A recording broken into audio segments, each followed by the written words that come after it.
Hey, what's up? Lucas here. Just want to make a quick video on the outliner system in geopix 1.0.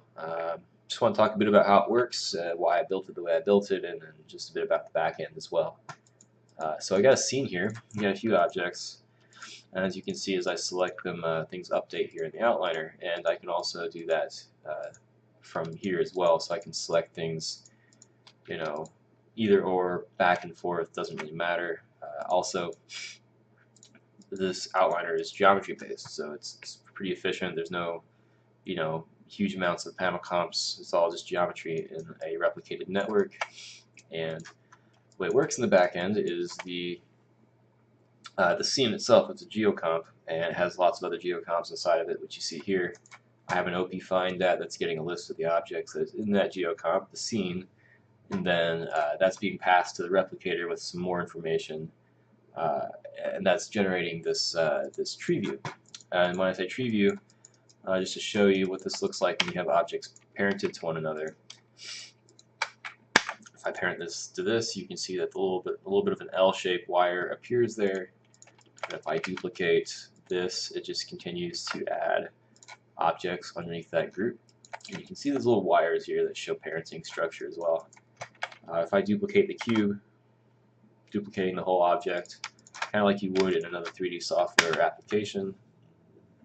And as you duplicate and parent these to other objects, it kind of grows your scene, and then you can see that the tree view here is growing accordingly.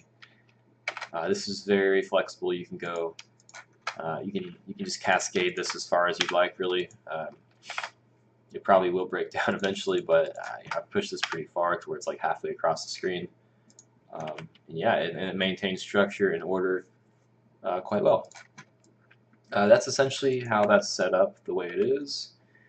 The reason I did that is because I come from a 3D background, like Maya, 3ds Max, stuff like that, so I really enjoy having a detailed view of my scene in kind of a tree view, hierarchy form, list view, whatever you want to call it, and that helps me navigate and select and manipulate things in a different way that's a little bit more, I guess, technically inclined.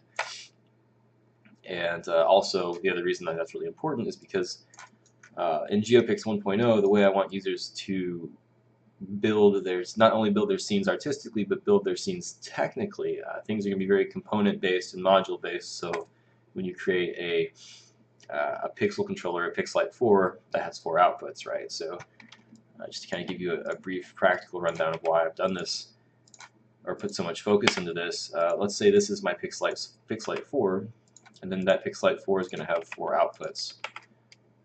So I would duplicate these. Then I can select these, and I can parent them to this device, and then I'll have my my actual LED fixtures, right? This would be an LED strip, a panel, whatever. And then I would parent this to the outputs, right? And then I can have multiple fixtures on one output. And that's just one example of why I wanted the hierarchy system to be very robust and very I don't know, very front and center, because that's a big part of how you build working things, not just visual things. So anyways, that's it for the video. Thanks for watching. Bye.